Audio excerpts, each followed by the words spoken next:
Salut à tous. Donc vidéo un peu spéciale aujourd'hui, vidéo très importante aussi je pense pour beaucoup de monde.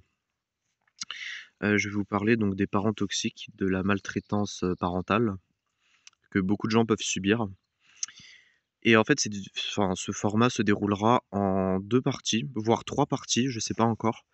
Dans cette vidéo donc qui est la première partie, je vous parlerai de mon expérience, donc de la maltraitance que j'ai subie, par, mes parents, mais surtout du coup par ma mère.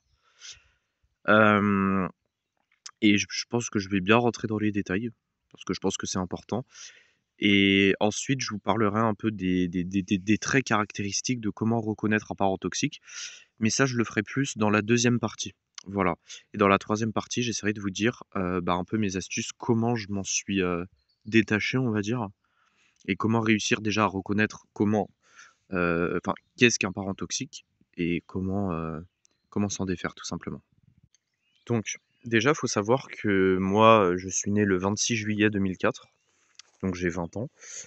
Hem Et il y a une grande partie de ma vie, qui a été marquée donc par des traumatismes. Donc ça, vous le savez déjà pour ceux qui me connaissent, hein, harcèlement, agression et cetera. Mais aussi, un truc dont je vous ai très peu parlé, la maltraitance que j'ai subie par ma mère. Donc dans cette vidéo, je vais vous raconter en détail. Donc c'est des coups, tentative de noyade, hem, carence affective évidemment, voilà. Donc déjà, faut savoir que ma mère, elle était vraiment, bah, elle a potentiellement, je vais pas vous parler d'elle parce que dans tous les cas, je parle pas avec ma mère depuis le décès de mon père. Voilà, je lui parle plus et je lui reparlerai jamais. Même elle, elle veut plus me reparler. Mais, donc je vous parlerai pas d'elle en mode, voilà, enfin, ça vous regarde pas et puis, bah, dans tous les cas, j'ai pas envie d'en parler et ça n'en vaut pas la peine. Je vais plutôt vous parler de ce qu'elle m'a fait subir à moi. Donc, elle, elle s'est fait battre juste par sa mère enfin par ses 2 parents quand elle était petite, donc mes grands-parents, mais ça justifie en rien ce qu'elle m'a fait, hein, voilà. Donc avec ma sœur, parce que ma mère en fait, elle voulait une fille, mais elle ne voulait pas de garçon. Donc avec ma sœur, ça se passait très bien, donc elle et ma mère tout simplement, mais avec moi un peu moins. Donc, alors quand j'étais petit, ça allait, hein, elle m'allaitait et cetera, enfin elle m'allaitait. Elle voulait surtout pas m'allaiter de façon naturelle, hein, voilà, et en fait, elle ne voulait pas, me toucher. C'est-à-dire que quand je vous parlais de carence affective, ma mère ne m'a jamais fait de câlin, en fait. Vraiment, jamais. Elle évitait de me toucher le plus possible. Voilà, va savoir pourquoi. Je sais pas, peut-être que j'avais la gale, j'en sais rien. Mais voilà. Donc déjà ça, premier point. Mais quand j'étais petit, bon voilà, quand j'étais tout petit, bon, elle me nourrissait tout ça, c'était OK. Voilà. La maltraitance a commencé à apparaître, bah, quand vers 3 4 ans, quand j'ai commencé à poser des questions sur la vie, elle était toujours saoulée. Du coup, je demandais à mon père, en fait, mon père, hein, qui était, bipolaire parce qu'il est décédé, mais mon père, je lui en veux pas parce que c'était quelqu'un de profondément gentil à l'intérieur de lui, alors que ma mère, absolument pas. Hem, donc ma mère, quand je lui posais des questions sur la vie, genre, pourquoi ci, pourquoi ça, enfin un enfant quoi, il pose plein de questions, elle me répondait pas, il disait: «Ah mais tais-toi!» Voilà, tout simplement. Par contre, en cours, à l'école, vu que, bah, j'avais pas de réponse à mes questions, bah, je posais pas de questions et les profs, enfin les maîtres et les maîtresses, hein, parce que quand tu es en CP, voilà quoi. Bref, ils disaient: «Bah, Sébastien, il pose pas assez de questions» et ma mère me disait: «Oui, tu poses pas assez de questions». Enfin, c'était vraiment une hypocrisie totale, c'était pour me faire me sentir mal, tout simplement, et ça, c'était rien. Et des fois, bah, je pense que c'est à cause d'elle parce que, comme je vous ai dit, elle avait très certainement des troubles psychiques, mais elle a jamais voulu aller voir un psychologue, voilà. C'est l'État français, enfin voilà, pour les personnes comme ça, on devrait avoir un psychologue d'office, mais bref, c'est la France quoi, très beau pays. Non, absolument pas. Bref, hem, du coup, elle est jamais allée voir un psychologue, donc on sait pas, on ne saura jamais. Mais, à partir de mes 6 7 ans, hem, voire un peu avant, mais ça partait en coups en fait, et ma mère me tapait. Donc c'est-à-dire que en fait, je faisais ne serait-ce qu'une petite connerie, genre un jour, je me souviens, j'avais fait tomber un pot de compote sans faire exprès, donc en verre. donc ça l'avait brisé forcément. Mais j'ai pas fait exprès quoi, genre je l'ai pas balancé, je l'ai poussé avec ma hanche, il était au bord de la table, enfin voilà. Ma mère m'a prise, elle m'a collé contre le mur et elle m'a rafalé de baffes jusqu'à ce que je saigne de la lèvre, voilà, tout simplement. Voilà déjà ça. Hem Et finalement c'était ça et des fois, elle était gentille, justement avant de m'emmener en cours, elle était toujours gentille du coup, ce qui fait que du coup elle allait me manquer tout simplement.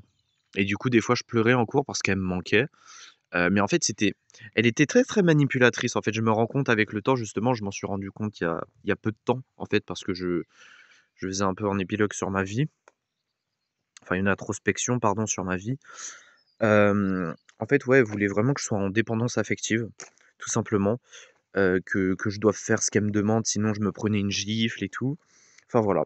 Et je me rappelle d'un jour, je devais avoir 8 ans je crois, et moi il faut savoir que j'ai appris à nager quand j'avais 11 ans parce que j'avais une peur, alors pas de l'eau, j'ai toujours adoré l'eau, aller à la piscine, mais j'avais une peur du grand bain parce que je croyais que en gros si tu lâchais la paroi de la piscine, tu allais être englouti en fait comme un objet et tu allais couler tout simplement et tu allais te noyer et je croyais ça du coup.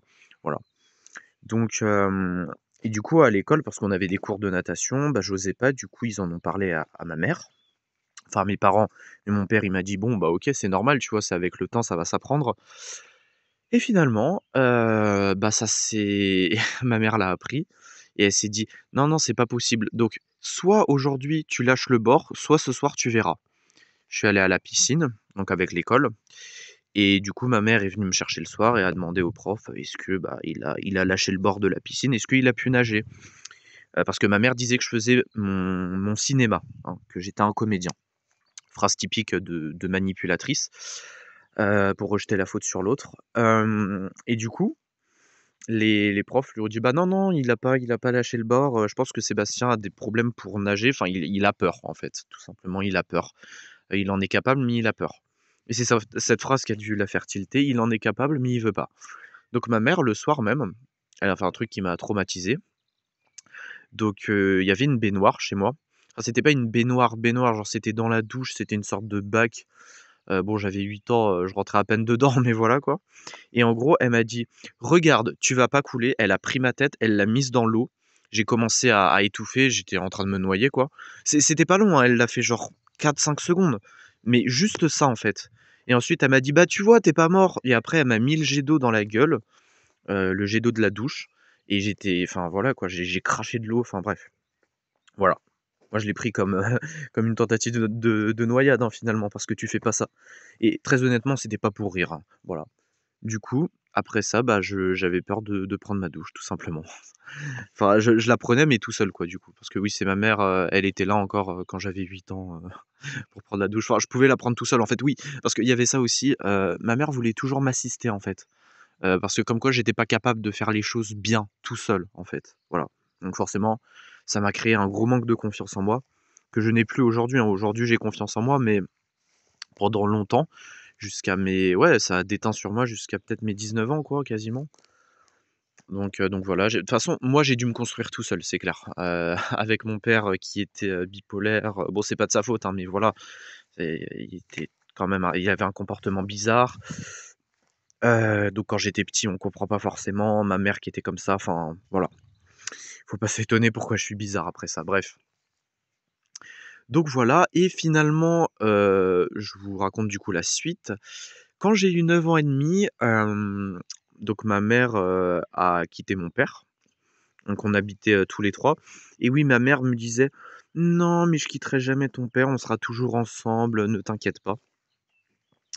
C'est une des choses qui m'a le plus marqué dans ma vie, je pense. Ma mère est partie de la maison, heu, sans le dire en fait. Elle est partie le soir. Voilà, j'étais à la maison, ma mère elle m'a dit: «Bon, je vais faire des courses, je reviens». Mon père était au travail. Elle est partie, je sais pas, vers 15 heures peut-être. Je suis resté 5 heures, à la maison. Donc j'avais 9 ans, hein, 9 ans et demi. Mon père est revenu le soir. «Bah, elle est où ta mère?» «Bah, je sais pas du tout, j'avais pas de téléphone à l'époque donc voilà». On l'a plus revue.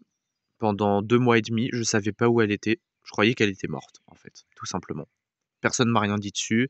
Mon père, je lui posais la question, il me disait: «Bah, je sais pas». Et 2 semaines après que ma mère soit partie, ma grand-mère avec qui j'étais très proche, la mère de mon père, est décédée. Voilà, tout simplement. Et mes cousins que je voyais chaque semaine, bah, vu qu'il y a eu des embrouilles dans la famille à cause de l'héritage, je les ai plus vus non plus. Donc voilà, ça déjà. Ouais, après ça, c'est plus un trauma de vie, mais bon voilà. Sachant que ma mère n'est pas venue à l'enterrement évidemment de ma grand-mère, parce que voilà, elle était partie.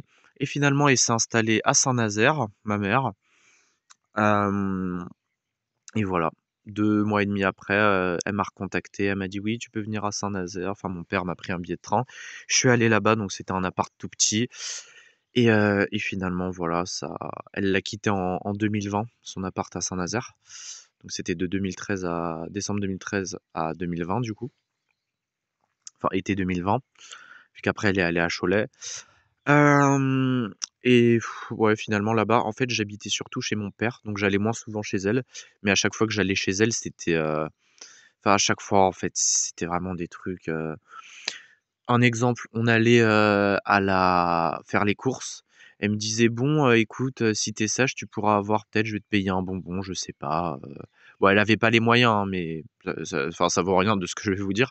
Elle m'a dit: «Bon, bah, je te prendrai un bonbon, tu as été sage» et là, subtilement, elle me poussait à bout parce qu'elle savait que j'étais timide. Elle me disait: «Bon, si tu veux ton bonbon, tu vas demander à la caissière, il est où le pain?» Alors que ma mère, elle savait très bien où était le pain. Enfin, c'était vraiment pour me tester. Je disais: «Non, mais s'il te plaît, je suis timide, voilà». Et elle disait: «Très bien, pas de bonbons» et elle me parlait plus. Elle faisait la gueule comme ça. Elle m'a aussi des fois, abandonné sur la route, littéralement. Hem, Par exemple, oui, parce qu'il y a une autre histoire comme ça quand j'étais plus petit, je vous l'ai pas racontée, je vous la raconte juste après. Une fois, on était partis à la mer. Mmh, je sais plus, elle m'avait dit de mettre le GPS et j'avais dit: «Mais non, je sais où c'est». Elle avait arrêté la voiture d'un coup et elle m'avait dit de descendre. Voilà, j'avais dû rentrer à pied tout simplement. Ah non, c'était pas à la mer, c'était à Cholet, et une autre fois, elle l'avait fait à la mer, mais heureusement, elle m'avait récupéré parce que j'avais pas ma voiture et j'étais loin, donc voilà. Et oui, une fois quand j'étais petit du coup, donc je devais avoir, ouais, 8 ans peut-être, 7, 8 ans.